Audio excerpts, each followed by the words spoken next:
የእናቱ እንደማይመልስ ልጅ አይወለድ።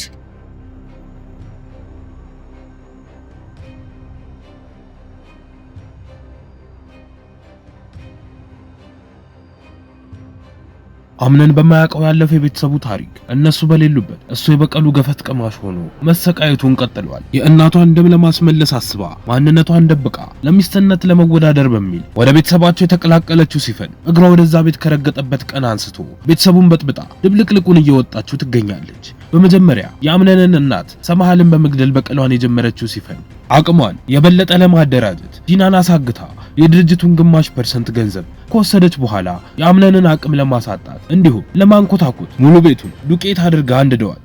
እናንተ ስለዚህ ድርጊቷ ምን ታስባላችሁ? ሐሳብ እንዲሁም ማስተያየታችሁን ኮሜንት ላይ ጻፉልን። ከዚህ ሁሉ አስቀድሞ ሙስጠፋና ቤሊን የቤቱ በረንዳ ላይ ተቀምጠው የሆድ ሆዳቸውን እያወሩ ነበር። እሱም ይቀጥልና አምነን ግን ጄሪን አያፈቅራትም አይደለ ብሎ ሲጠይቃት እሷም ተው ሙስጠፋ፣ እኔ ስለማንም ምንም ነገር ማለት አልፈልግም፣ ስለ ሰው ህይወት አታስወራኝ ብላ ወሬውን ስትቋጨው ሙስጠፋም ይቀጥልና ቤሊ ተይ እንጂ ይሄ እኮ በግልጽ የሚታይ ነገር ነው። እኔ የሚመስለኝ ግን አምነን አንቺን የሚወድሽ ነው፣ እሷን ደግሞ ለልጁ ብቻ ሲል ነው አብሯት ያለው ብሎ ሲላት እሷም በንግግሩ ተገርማ ቆይ ግን ሙስጠፋ ይህንን ሁሉ ነገር አንተ እንዴት አወቅ? ማለቴ ምን ሰምተክ ነው ብላ ስትጠይቀው ሙስጠፋም ጥያቄዋን ችላ ብሎ ቤሊን እንደውም እኔ በመሃላችሁ እየገባች እንዳለች የሚሰማኝ ጄሪ ናት ብሎ ይላታል። ከትንሽ ቆይታ በኋላም ሙስጠፋ ከቤት ወጣ ለማለት አስቦ ደረጃውን እየወረደ ባለበት አምነን በሩን ከፍቶ ወደ ውስጥ ሲገባ ይገናኛሉ። ሙስጠፋም ይቀጥልና እንዴት ነህ አለቃ? አንድ ነገር እኮ ሰምቼ በጣም ደበረኝ ብሎ ሲሉ አምነንም ምን ሰምቶ እንደሆነ ይጠይቀዋል። ሙስጠፋም ይቀጥልና ያው አንተና ጄሪ እኮ ልጃችሁን እንዳጣችሁ ሰምቼ ነው። በጣም አዝናለሁ ወንድሜ፣ ግን አሁን እንዳግዝ የምትፈልገው ነገር አለ ብሎ ሲጠይቀው አምነንም ለአሁኑ የለም፣ ግን ወደፊት መኖሩ ስለማይቀር አብረን እንደሆነን አትርሳ። ግን ሰሞኑን ሲፈን ወዴት ሄዳ ነው? አይቻት አላውቅም ብሎ ሲጠይቀው ሙስጠፋም አላወቅኩም፣ አንድ የምታደርገው ነገር ሳይኖራት አይቀርም። ምን ነው ፈልጋት ነው ብሎ ሲጠይቀው አምነንም አይ አልፈለኳትም፣ ግን ያው ቤት ውስጥ ስለጠፋች ነው ብሎ ይለዋል። ሙስጠፋም ፈገግ ብሎ ትመጣለች አታስብ፣ እሷ በጣም ጎበዝ ሴት ናት፣ ቤት ውስጥ መቀመጥ ስለማትወድ ወጣ ብላ ነው የሚሆነው ብሎ ይለውና ይለያያል። ከትንሽ ቆይታ በኋላም ሲፈን ወደ ቤት ተመልሳ በድብቅ አንድ ክፍል ውስጥ ገብታ ዶክመንት ማፈላለግ ትጀምራለች። የቤቱን ካርታ ነበር የፈለገችው። እንዳገኘችውም በፍጥነት አገላብጣ በማን ስም እንደሆነ ለማየት መሞከር ትጀምራለች። በመሃልም በንዴት ወይኔ ይሄ ቤት በአምነን ስም አይደለም ማለት ነው? የእውነት ሰማሃል፣ በጣም ነው ስራ ያበዛሽብኝ፣ ሞተሽ እንኳን አታርፊም፣ አሁን ግዴታ ስልክ መደወል አለብኝ ብላ በንዴት ከክፍሉ ወጥታ ቶሎ ብላ ወደ መኝታ ክፍሏ ሄዳም ስልክ አውጥታ ለአንድ ሰው ትደውላለች።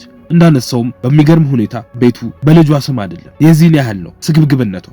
አሁን የተለየ ነገር እፈጥራለሁ። እኔ ዘላለሜን ሰው ቤት ያለ ቤተሰብ ስንገላት አድጌ የሷ ልጅ ግን ተንደላቆ መኖር ፈጽሞ የለበትም። እናም አሁን ሰው እንዴት በራሱ መቆም እንዳለበት አስተምረዋለሁ። ያለውን ንብረት በሙሉ አቃጥልበታለሁ፣ እናም አጠፋቸዋለሁ ብላ ትዝታለች። በዛን ሰዓት ላይ የወይዘሮ ሞርዚና ጠባቂ የሆነው የሶኒያ ልጅና ሜርሲ እያወሩ ነበር። እሷም ትቀጥልና ሰዎችን ግን አትውጡ አትግቡ ብሎ መጠበቅ አይከብድም ነው ወይስ ትምህርትህን የተማርከው በእብዶች ዙሪያ ላይ ነው ብላ ስትጠይቀው እሱም ረጋ ባለ ድምጽ አይ የዛን ያክል እንኳን እኔ አልተማርኩም፣ ግን ደግሞ የተለያዩ ሰዎችን በሚገባ ተንከባክቤያለሁ ብሎ ይላታል። እሷም ትቀጥልና ታስታውቃለህ እና እንዴት ነው ግን አብሮ ከመኖር ብዛት የባህሪ ልውውጥ አድርጋችሁ አታውቁም ከወይዘሮ ሞርዚና ጋር ብላ ልታሾፍበት ስትሞክር እሱም ይቀጥልና ወይዘሮ ሞርዚና እኮ በጣም ደህና ናት፣ ሳስበው ግን የሆነ ሰው ጤናዋን ለመንጠቅ ሲል አንድ ነገር ያደረጋት ይመስለኛል፣ ሁኔታዋን እኮ እንደኔ ብታስተውሉት ይገባችሁ ነበር ብሎ ሲላት እሷም ሁኔታውን በማስተዋሉ ደንግጣ አንተ ልጅ ተው እንጂ እኛ እኮ ማበዷን ለራሱ ካወቀን በቂ ነው፣ አንተ ራስህ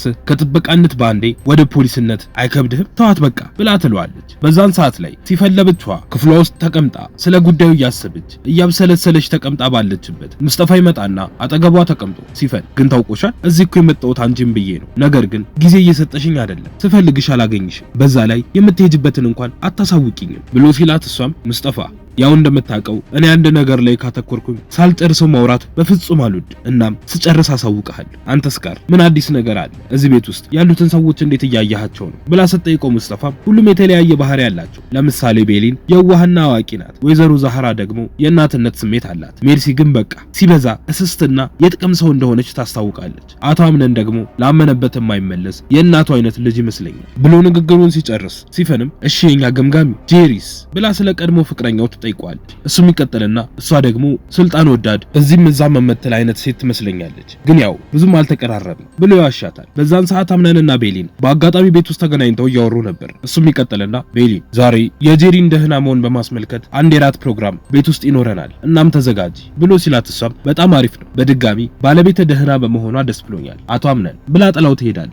የዛኑ ቀን ማታም ሁሉም ተሰብስበው ወይዘሮ ሞርዚናንም ጨምሮ እራታቸውን ይበላሉ። ከዛም በኋላ ሁሉም ለመተኛት ወደየ ክፍላቸው ሲሄዱ ቤሊንና አምነን ግን ወደ ቤት ውስጥ ገብተው ቁጭ ብለው እያወሩ ነበር። ሁኔታዋን ያስተዋለችው ቤሊንም ትቀጥልና አምነን ምንድነው እያስጨነቀህ ያለው? ለምንስ ነው ውስጥ ይሄ ፈራው ብላ ስትጠይቀው አምነንም ዝግ ባለ ድምጽ ባውቀው ምን አስደበቀኝ ብሎ ይመልስላታል። እሷም ትቀጥልና እንዴት ሰው ያለምንም ምክንያት እንደዚህ ሊሆን ይችላል? ወይስ መደበቅ ፈልገህ ነው ብላ በድጋሚ ስትጠይቀው አምነንም በቁጣ ደስ እንዳለሽ ማሰብ ትችያለሽ፣ ስትታይ ሰውን መረዳት የምትችይ ትመስያለሽ፣ ነገር ግን ከራስሽ ውጪ ማንንም የምትረጃ አይነት ሰው አይደለሽ ብሎ ይላትና ይለያያሉ። ከዚህም በኋላ ነው ሲፈን እያንዳንዱን ክፍል ዞራ ጋዝ አርከፍክፋ ሙሉ ህንጻውን ያነደደችው። በቀጣይ ምንም ይፈጠር ይመስላችኋል? ሐሳብ እንዲሁም አስተያየታችሁን ኮመንት ላይ ጻፉልን።